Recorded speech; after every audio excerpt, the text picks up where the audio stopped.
आपको हम लीलावती अस्पताल लेकर चलते हैं, जहां से मेरे सहयोगी हमारे साथ बने हुए हैं। दिनेश, सवाल यह है कि किस तरह की धमकी, क्या उसको लेकर कोई अभी जानकारी सामने आई है? जो 15 दिन पहले धमकी मिली थी, उसके पीछे कौन सा गैंग, कौन से गुर्गे, कौन से लोग, और जहां ये ऑफिस है वो इलाका उनका स्थायी ऑफिस नजर नहीं आता, वो एक चुनाव कार्यालय का ऑफिस नजर आ रहा है। तो क्या यह भी माना जाए कि उनका लगातार पीछा किया जा रहा था, क्योंकि उस इलाके में वो हमेशा वहीं बैठते थे? ऐसी स्थिति नहीं है। जी बिल्कुल सही कहा आपने। देखिए, संभवतः हो सकती है कि जो उनकी मूवमेंट थे उसकी मूवमेंट की जरूर रेकी की गई होगी, क्योंकि वो खुद जो है बाबा सिद्दीकी वो बांद्रा वेस्ट में रहते हैं और उनके जो बेटे हैं जिशान सिद्दीकी वो बांद्रा ईस्ट से विधायक है। ये एक झुग्गी नुमा इलाका है जहां जिस जगह ये वारदात को अंजाम दिया गया है वो एक जिशान सिद्दीकी का पार्टी कार्यालय है। चूंकि झुग्गी का इलाका इसीलिए आपको दफ्तर इस तरह से दिखाई दे रहा है, और चूंकि चुनाव है और यहां से जिशान सिद्दीकी लड़ने वाले हैं, ऐसे में तो बतौर पिता के रूप में वो लगातार अपने बेटे की मदद कर रहे थे।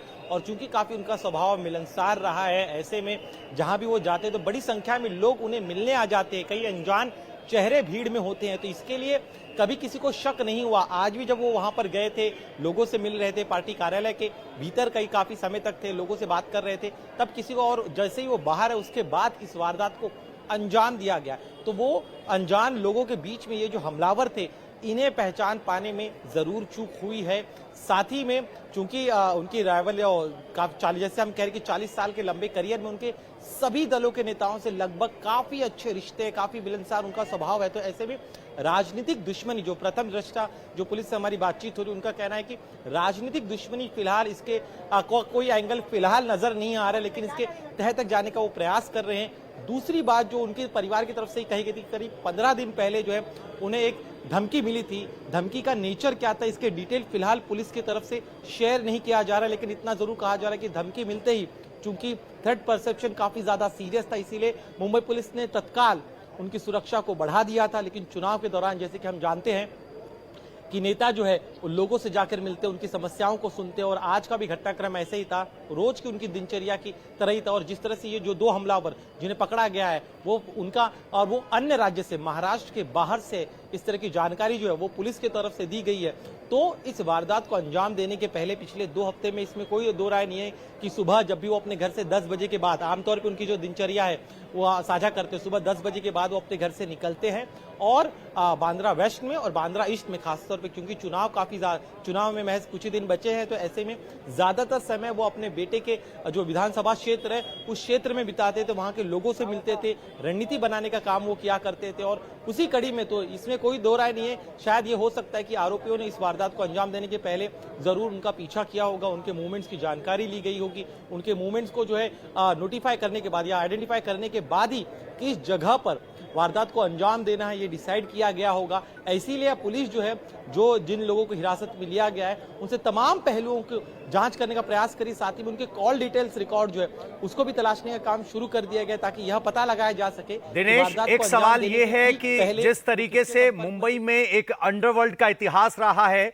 लेकिन फिलहाल ऐसी स्थिति नहीं है, ऐसे में कौन से वो गिरोह हैं जिन पर सुई अटक रही है पुलिस की? क्या पुलिस ने शुरुआती जानकारी दी है? कौन से वो गैंग या कौन से वो शार्प शूटर्स हो सकते हैं जिसने उन्हें हायर किया इस हत्याकांड को अंजाम देने के लिए?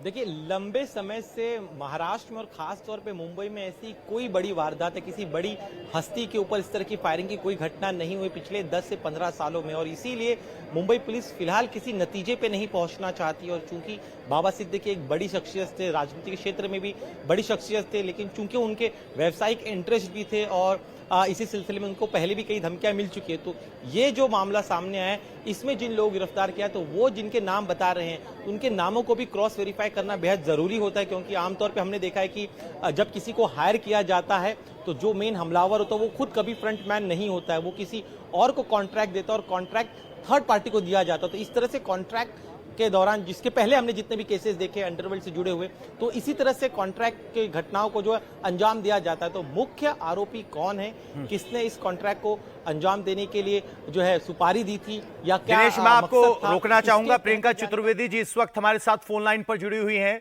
प्रियंका जी, एक खबर सामने आ रही है कि जिस तरीके से गोलीबारी हुई है, बाबा सिद्दीकी की मौत हुई है, आपकी पहली प्रतिक्रिया? मैं खुद आश्चर्यचकित हूँ। दुख है कि बाबा सिद्दीकी एक लीडर जो पूर्व मंत्री रह चुके हैं, एमएलए रह चुके हैं, जिनका सोशल वर्क में भी काफी काम रहा है, जानी मानी हस्ती है मुंबई की और महाराष्ट्र। दिन दिहाड़े इस तरीके से कॉन्ट्रैक्ट किलिंग हो जाना दिखाता है कि महाराष्ट्र में कहीं ना कहीं कानून व्यवस्था पूरी सी चरमरा चुकी है, और उसके जिम्मेदार सिर्फ और सिर्फ यहाँ के लालची मुख्यमंत्री और लालची गृह मंत्री हैं, जिस वजह से आज वो लूटने में महाराष्ट्र को लगे हैं, पर महाराष्ट्र की जनता को सुरक्षा देने में नहीं लगे। ये उसका जीता जागता उदाहरण है, बहुत ही दुर्भाग्यपूर्ण है। और मैं अपना अफसोस व्यक्त करती हूँ और अपना दुख व्यक्त करती हूँ कि ऐसे अच्छे इंसान को इस तरीके से जाना बहुत ही, मैं मानती हूँ, गलत हुआ है। प्रियंका जी, एक जानकारी ये निकल कर आ रही है कि 15 दिन पहले उनको धमकी मिली थी। क्या आपकी उनसे कभी हाल फिलहाल में बात हुई? किस तरह का संवाद रहा?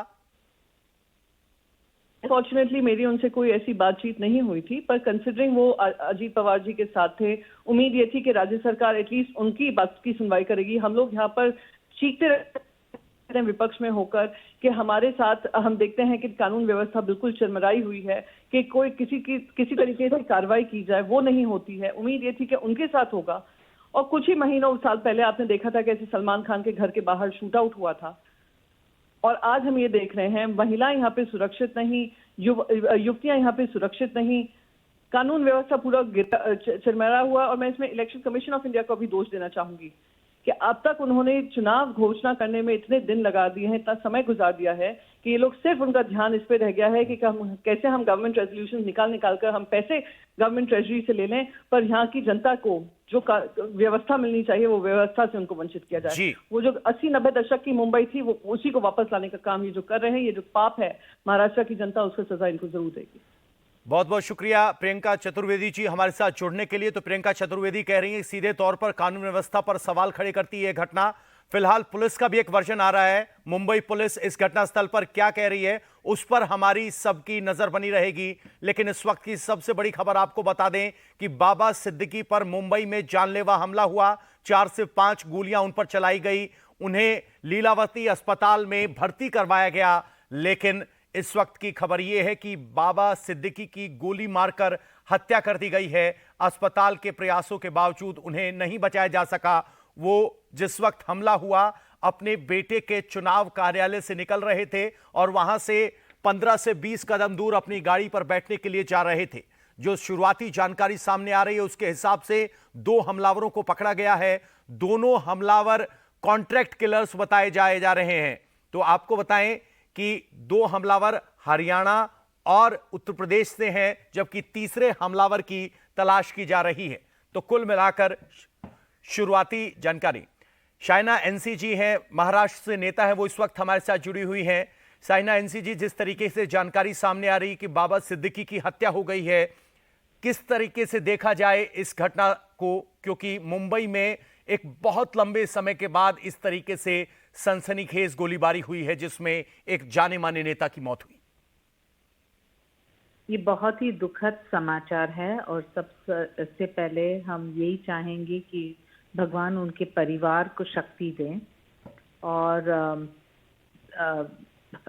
शॉकिंग टू से द लीस्ट, मैं सिर्फ ये कहूंगी कि मुंबई पुलिस ने 2 हत्यावर को पकड़े हैं और अभी 1 फरार है। लेकिन हमारे मुख्यमंत्री और गृह मंत्री ने आश्वासन दिया है कि ना सिर्फ सजा मिलेगी, जल्द से जल्द मिलेगी, और पूरी तहकीकात होगी कि वजह क्या है, और कानून का खौफ बरकरार रखना यही एक लक्ष्य है महाराष्ट्र शासन का। और कोई राजनीतिक दृष्टिकोण से इसको न लिया जाए और एक हादसा, और एक दुखद हादसा जहां एक परिवार के सदस्य जो वहां उपस्थित हैं, भगवान उनको शक्ति दे, यही एक प्रार्थना है फिलहाल। जी शाइना जी, आपका बहुत बहुत शुक्रिया हमारे साथ।